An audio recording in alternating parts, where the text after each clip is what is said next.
Gauss law and its applications. First application, expression for electric field intensity at a point due to an infinitely long, straight uniformly charged wire. Let us consider a uniformly thin charged wire where the linear charge density of this wire or conductor can be given as lambda. So we are considering the linear charge density to be equal to be lambda. Now, around this conductor, let us assume an imaginary surface which can enclose this conductor. So we are going to consider a surface in the form of a cylinder which can enclose this surface. This surface or this imaginary surface is known as the Gaussian surface, where we are considering the length of this cylinder or this Gaussian surface to be equal to L and R to be the radius of the cylinder. The electric field at a point on this cylinder can be given as E, and using this we can now find total electric flux, where electric flux through the curved surface plus electric flux through the end surfaces of the cylinder should give us the total flux. Hence, the flux through the end surfaces now can be written as flux is equal to Es cos of cos of theta, where theta is the angle between the electric field and area vector, which is delta S. Hence, flux is equal to E delta S cos of 90 degrees, where cos of 90 is equal to 0. Hence, E delta S into 0 should give you flux is equal to 0.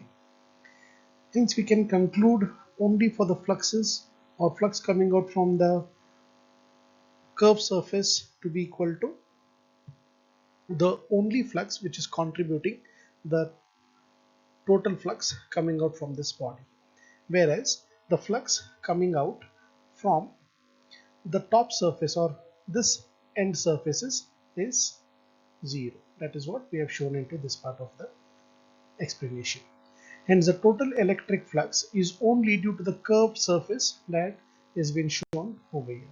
Hence, we say the total flux is the flux through the curved surface plus the flux at the end surfaces, which is 0. Further,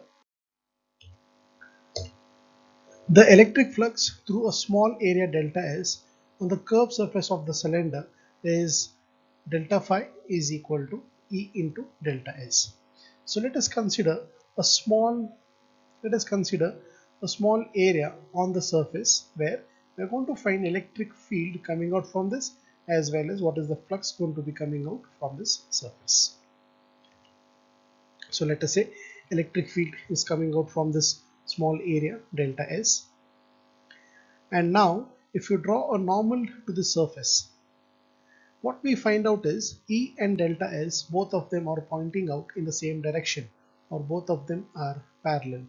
Hence, you can substitute for the value of theta, where you can say that electric field E and delta S, both of them are parallel, hence theta is equal to 0 degrees.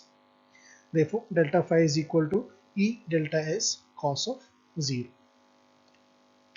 Since cos of 0 is equal to 1, I should get delta phi is equal to E delta S into 1, or delta phi is equal to E into delta S. Total flux through the curved surface now should be flux is equal to summation of delta phi or summation of E into delta S. As R is the same everywhere, at any point if you consider anywhere on the closed surface, this distance R remains same. Therefore, the magnitude of electric field does not change. So we have got E out of the summation sign, and we can now consider only summation of delta S, where summation of delta S is the total curved surface area of the cylinder and can be written as 2 pi RL. Hence, flux is equal to E into 2 pi RL, which we'll call it as equation 1. Using equation 1,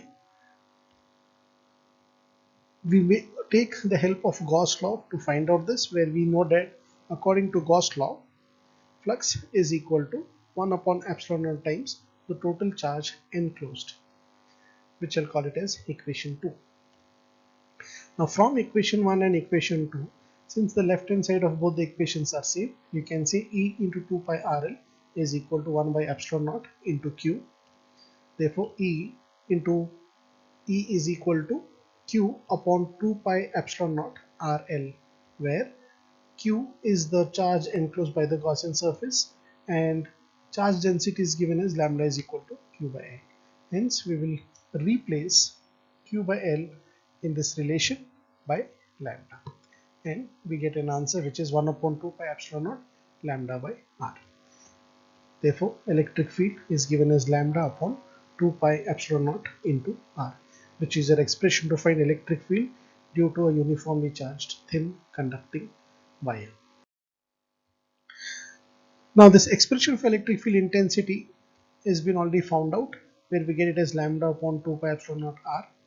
The points to remember into this is, vectorially electric field E is given as lambda upon 2 pi epsilon naught R into n cap, where if E is directed outwards, or E is directed outwards if lambda is positive, and E is directed inwards if lambda is negative.